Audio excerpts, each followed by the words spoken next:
One Sunday, a cowboy went to church, and when he arrived, he noticed he was the only one there.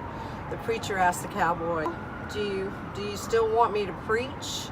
And the cowboy said, well, I'm not that smart, but if I went to feed my cattle and only one showed up, I'd feed him. So the preacher says, okay. So he goes up on the pulpit and he starts his sermon, and 1 hour passes, and 2 hours passes, and 2.5 hours passes, and finally he finishes. And he goes down to the cowboy and he says, well, how'd you like the sermon? And the cowboy says, well, again, I'm not that smart, but if I went to feed my cattle and only one showed up, I sure wouldn't feed him all the hay.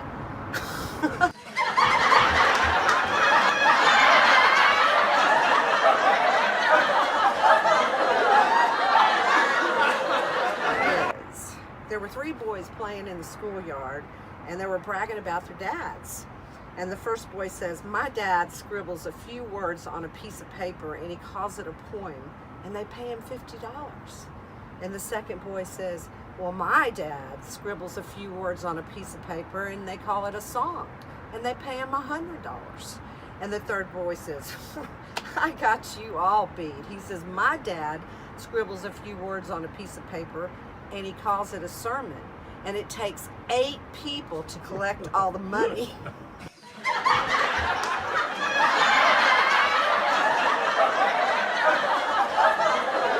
A teacher asked the children in her Sunday school class, if I sold my house and my car and all my belongings and I gave the money to the church, would I go to heaven?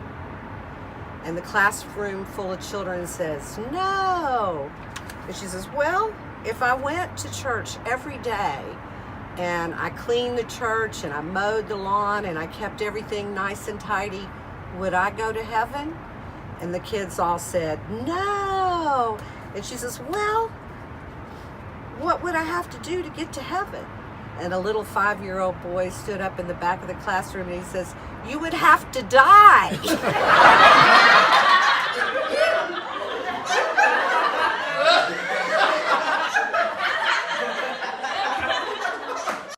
So after dying in a car crash, 3 friends go to heaven for orientation.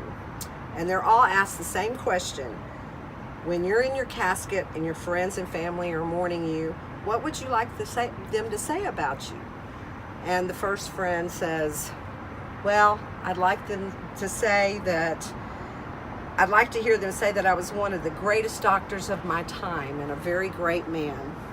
And the second friend says, well, I would like them to say that I was a wonderful husband and a good teacher and that I made a difference in children's lives. And the third friend thought about it a minute, scratches his head, and he says, I'd like to hear them say, look, he's moving.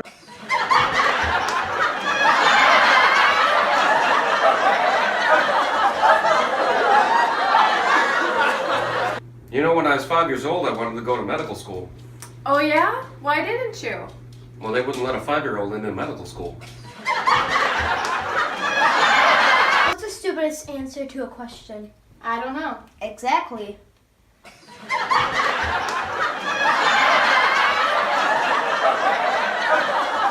So there was a hiker in the middle of the woods going along when a bear spotted him. And the bear started charging at him, and the hiker gets afraid. And so he prays to God, and he says, God, please make this bear a Christian. The bear charges up to the hiker, stops, gets down on his knees and puts his paws together and said, Lord, I'd like to thank you for the meal I'm about to eat.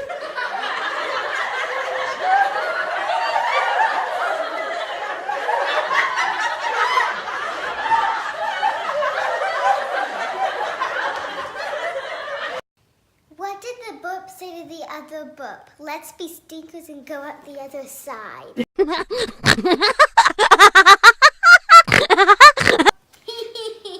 How do you make a tissue dance? Put a little boogie in it.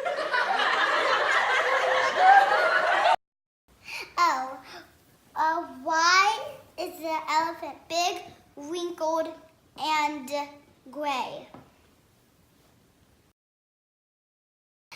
Because if it was small, gray, and furry, it would be a mouse.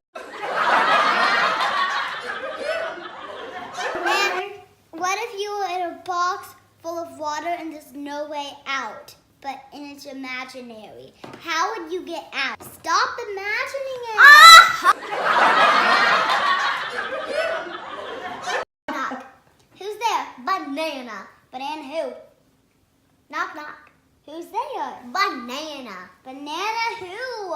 Knock, knock. Who's there? Banana. Banana who? Knock, knock. Who's there? Orange.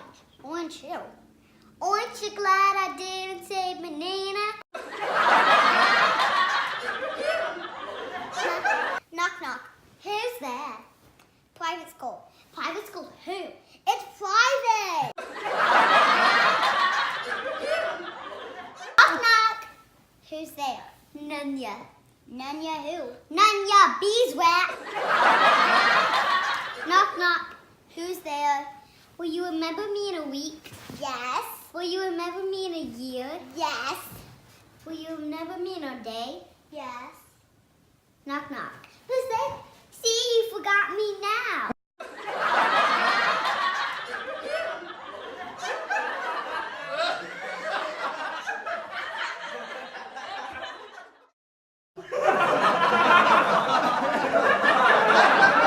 So, Tim told us he wanted us to tell some jokes, but he said he didn't know any. So I guess that means the joke's on me?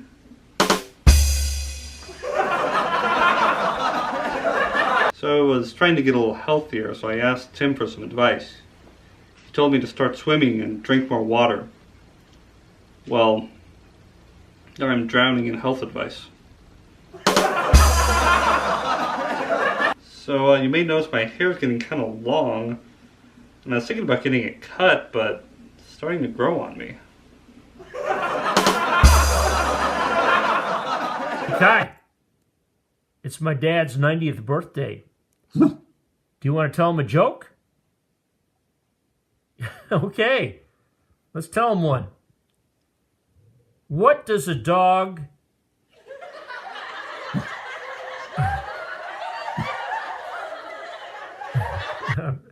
I'm letting you talk. Okay, I'll try. What's a dog's favorite instrument? A trombone!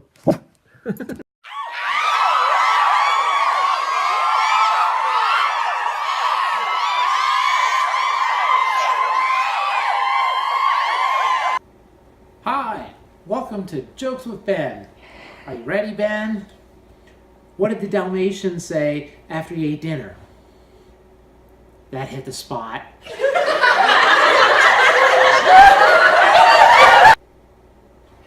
Hey, Ben, what'd the dog say to the tree?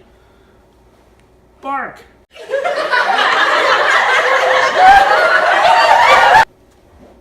And one more. Hey, Ben, what'd the dog say to the sandpaper? Rough!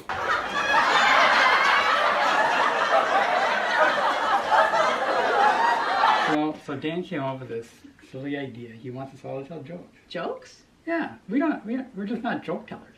So I don't know how to tell a joke. I'm not that funny. We're kind of serious people. I know. So I don't know how we're gonna do this. I guess. We could just put on funny faces. All right. All right. Oh, now I feel funny. I feel funny too. In fact, I just thought I'm of a gonna joke. sneeze. Oh, what do you got? Give me something. For some reason, I think of Grandpa. I think of golfing. So I thought of some golf jokes. Oh yeah? Yeah. So why did the golfer bring his chauffeur on the golf course? His chauffeur? His chauffeur. I don't know. His caddy told him to bring a driver. Got anything else? Let me think. I got one more. Okay. One more golf joke.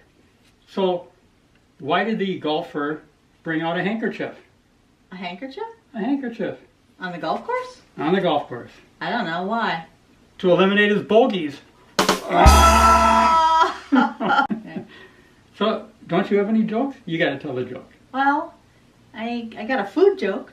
All right, that'll work. Why did the pizza maker have a bad round of golf? Sounds like another golf joke. That's a golf food joke. Okay, why? Because his whole round was full of slices.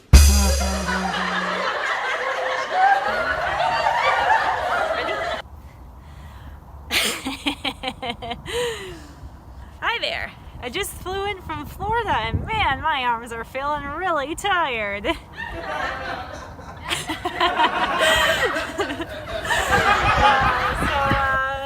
How about them airline peanuts, eh? What do you call a fish with no eyes? A fish. Now tell me, what kind of coffee did they drink on the Titanic? Sanka.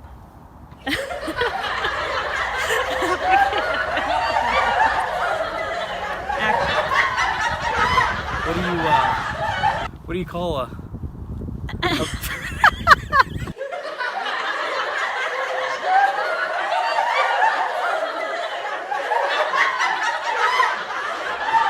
Why did the Scarecrow win an award?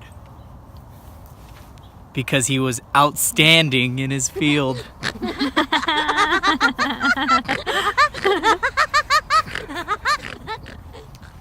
What did the elephant keep in his glove compartment? Nothing, because he only had a trunk. What's Beethoven's favorite fruit? Banana. Banana.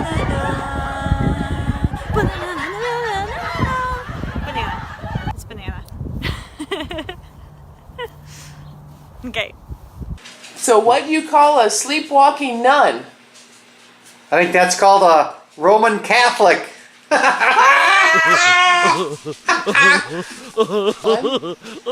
Why does a chicken coop have only 2 doors? Well, if it had 4 doors, it'd be a chicken sedan.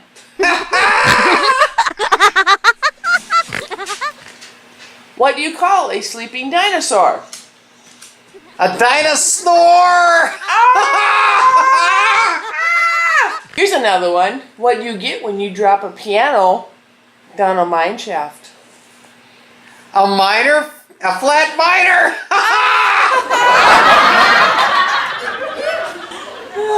So, what do you call someone who sells themselves for spaghetti? I don't know. What do you call someone who sells himself for spaghetti? A prostitute. And what do you call a factory that sells good products? Satisfactory.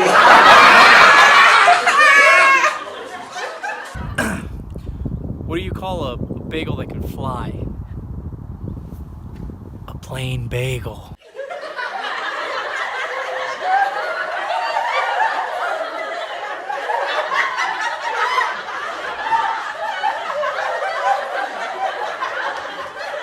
So Audrey, what time is our flight?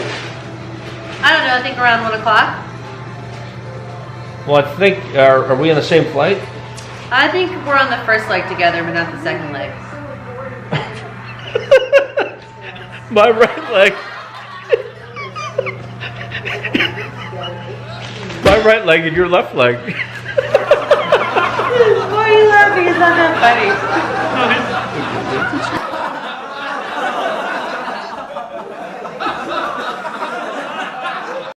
A preacher visits an elderly woman from his congregation. As he sits on the couch, he notices a large bowl of peanuts on the coffee table. Mind if I have a few, he asks. No, not at all, the woman replied. They chat for an hour, and as the preacher stands to leave, he realizes that instead of eating just a few peanuts, he emptied most of the bowl. I'm terribly sorry for eating all your peanuts. I really just meant to eat a few. Oh, that's all right, the woman says. Ever since I lost my teeth, all I can do is suck the chocolate off them. Hello. When I was in high school, I dreamed of being a doctor. It seemed like a glamorous, well-paying, rewarding profession. I just want to give you a little idea what my day really is like. Dr. Noosa. Hello, Dr. Herpes. How's your day going? Well, it's 7:30. It's Saturday night, and I had to cancel my hot date to work. What? Another outbreak? I hear another herpes joke. There's gonna be some problems. I've had a terrible day. I've had 6 admissions. I got 25 patients to run. I'm going to be here at least another hour. We're living the dream. Living the dream. Well, hello, Mrs. Smith. I've reviewed your x-rays, and you're going to have your knee replaced.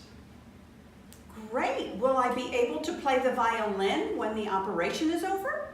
Well, of course. Oh, wonderful. I never could before. Okay, I think we'll take a little break from the office. Sometimes the office gets a little boring.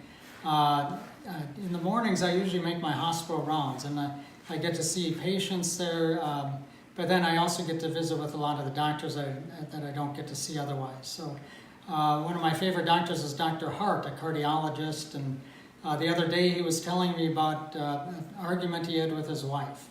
And he said it was a terrible argument. He got very angry, and as he left the house, he said, "And you're not so good in bed either."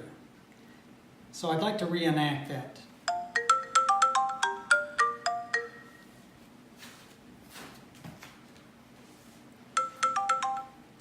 Hello?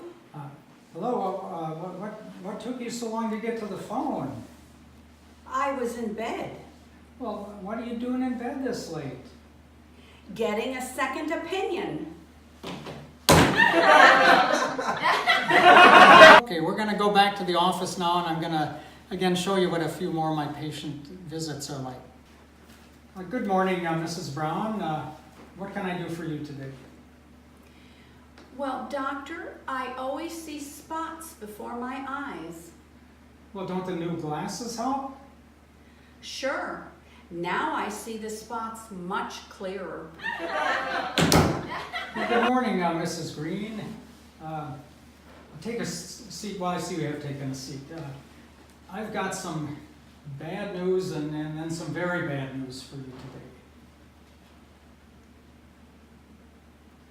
Well, doctor, just tell me the bad news first. Well, you have 24 hours to live. I got your lab test results, and that indicates only 24 hours to live. 24 hours? That's terrible. What's the very bad news? Well, I've been trying to reach you since yesterday. Well, hello, Mrs. White. I think you need to take you've already taken a seat. But I have some bad news for you today. Bad news? Yes. Well, first you have cancer, and also you have Alzheimer's. Well, at least I don't have cancer.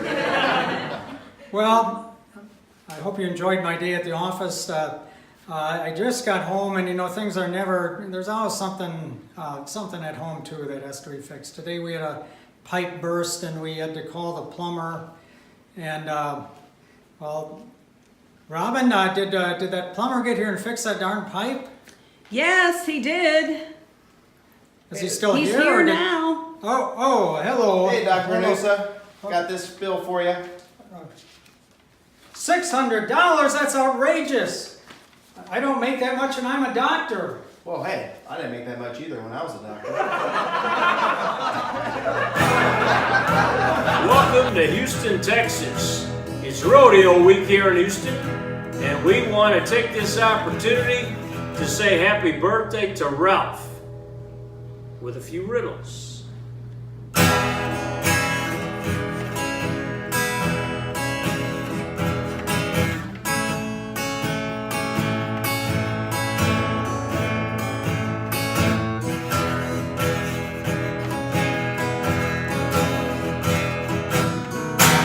Why did the chicken cross the playground?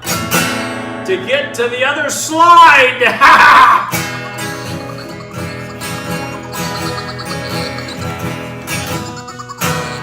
Why was the doctor angry? he ran out of patience.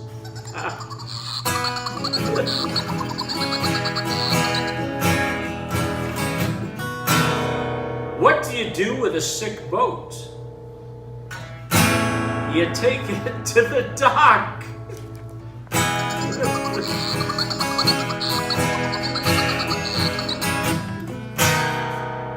Why did George Washington, where did George Washington keep his sleeves? Keep his arm. Where did George Washington keep his armies? Up his sleeveys.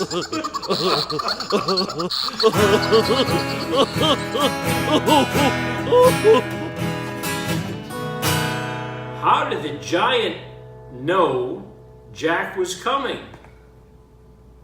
He could hear Jack and the Beanstalk talk.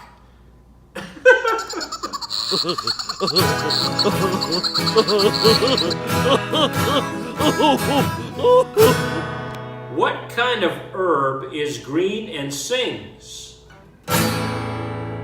Elvis Parsley.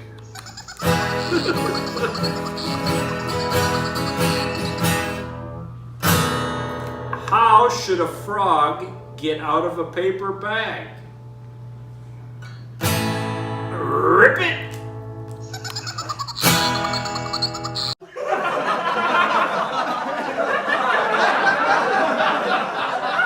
Just before Thanksgiving, a kindergarten teacher asked her class what they're thankful for.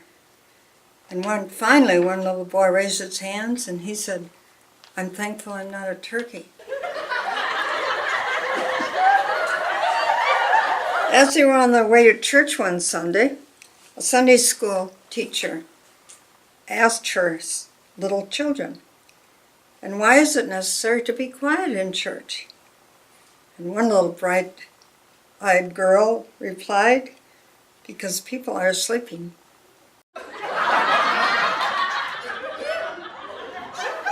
When Abraham was your age, a man said to his lazy teenage son, he was chopping wood, plowing fields, and hunting for food. When he was your age, the boy responded, he was President of the United States.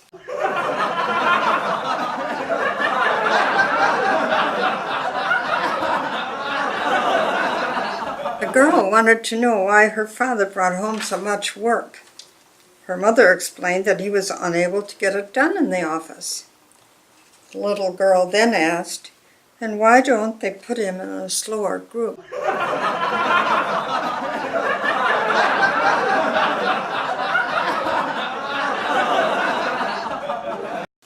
A new teacher was trying to make use of her psychology classes. She started class by saying, "Everyone who thinks you're stupid, stand up." After a few seconds, little Johnny stood up. And the teacher said, "Do you really think you're stupid, Johnny?" "No, ma'am, but I hate to see you standing there all by yourself."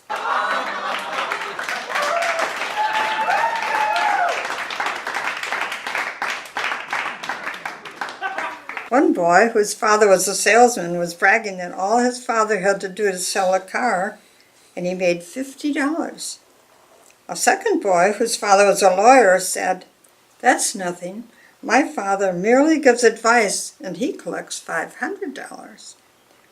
The third boy, whose father was a minister, was not to be outdone, and he boasted, "My father gives a talk, and it takes 8 men to bring up the money."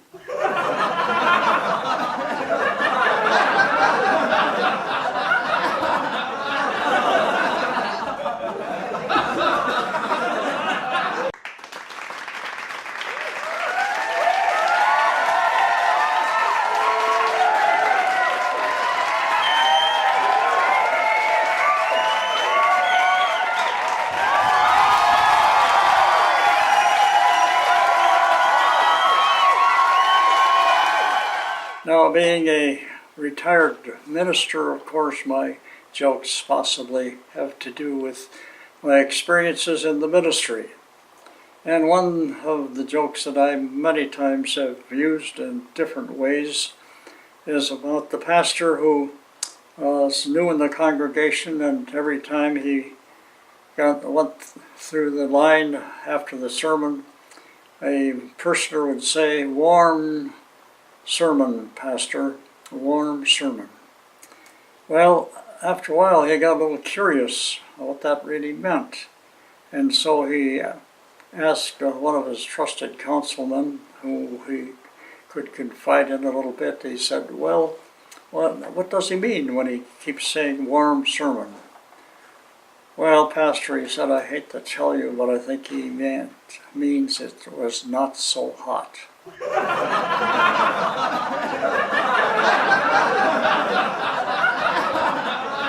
And there was the time the pastor got in the pulpit on Sunday morning, and he happened to have a Band-Aid on his cheek. And so he thought he should give the congregation an explanation of why. And so he said, "You know, you're probably wondering why I have this Band-Aid on my cheek. You see, this morning when I was shaving, I happened to be rehearsing or thinking about my sermon, and I happened to cut my cheek. And so after a while, when the offering plate came in, there was a note that said, 'Well, pastor, next time think about your sermon and think about your face and cut your sermon.'" Then the pastor was making calls. He was dressed just in normal clothing. And he came to this house, and no one came to the door, but he could hear a lot of activity going on in the back the yard. And so he ventured back, and as he walked into the yard, he could see that everybody was having a good time. They were partying. And apparently it was the host that said to him, "Well, sir, how about having a drink?" And the pastor said, "You know who I am?" And he said, "No, I do not, but if you know your address, we'll take you home." The pastor was visiting his parishioners, and he stopped at one of the parishioners' homes, and the lady came to the door and greeted him. She had an apron on and was dressed very plainly, and so she said, "Pastor, excuse me while I go and put on a different dress so I look presentable." Well, I said, no, you look fine. So she insisted. So he sat down, and there was a dish of peanuts. And so he started nibbling on the peanuts, and when she came back, he said, "You know, I'm sorry, but I just took the liberty of eating some of these peanuts." She said, "Oh, that's okay." She said, "I just got through sucking all the chocolate off." There's another occasion where a pastor was making a call, and the woman came and greeted him at the door. He came in, and he sat down, and she said, "Excuse me, I'd like to just take off my apron here and look a little more presentable." So he said, "Oh, that's fine, go ahead." And when she came back, he said, "You know, I've been inviting and admiring that vase on the mantle there." She said, "Oh, those are my husband's ashes." "Oh, I'm sorry, I didn't realize that he had passed away. How long has he been gone?" "Oh, no. My husband is still living, and he's doing well. But that's where he puts his cigar ashes."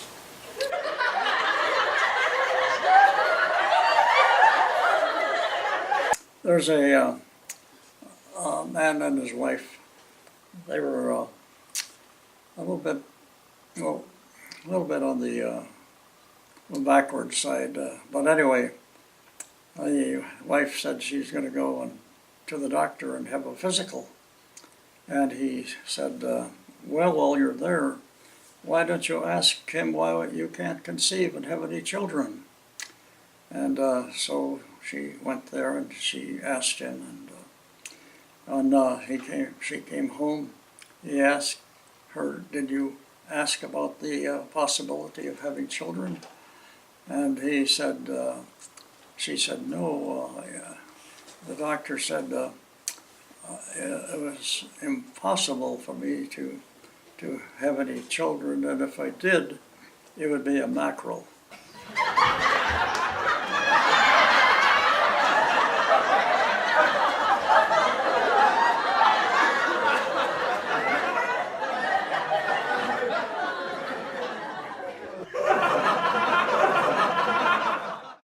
The farmer happened to phone visit the church, and the secretary greeted him, and he said, "I want to see the head hog of the church." And she said, "Well, no, you mean the pastor. You got to say the pastor or the reverend, but not the head hog." Oh, he said, "Well, I was going to give $10,000 to the church, but if that's the way you want it to be, I can forget about it." She said, "Oh, wait a second, I think I hear the big pig coming down the hall right now."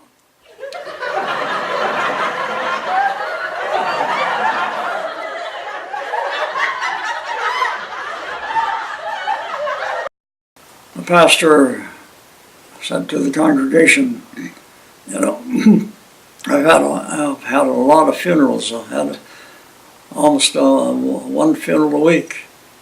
And he said, "You know, in fact, this coming week I may have another funeral." And everybody was very, very sober. But there's one guy in the front row, and he kind of smiled, and he said, the pastor said, "Aren't you afraid that you might die and be the next funeral?" He says, "No, I'm not a member of this congregation."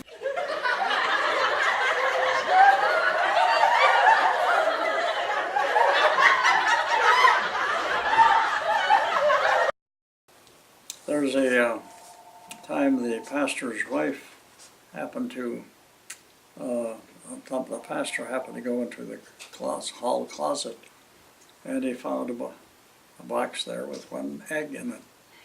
And he asked his wife, "What's the purpose of that egg?" She said, "Well, every time you happen to do a bad sermon, I put an egg up there, and you laid an egg." She said, "Well," he said, "in all these years, only one.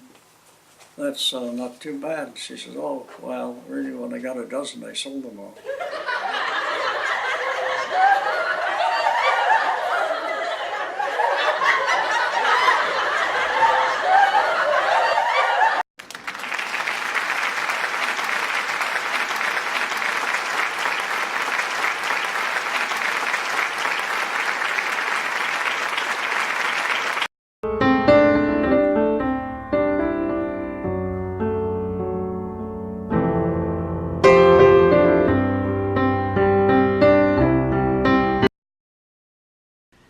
Happy birthday, Happy Dad. birthday.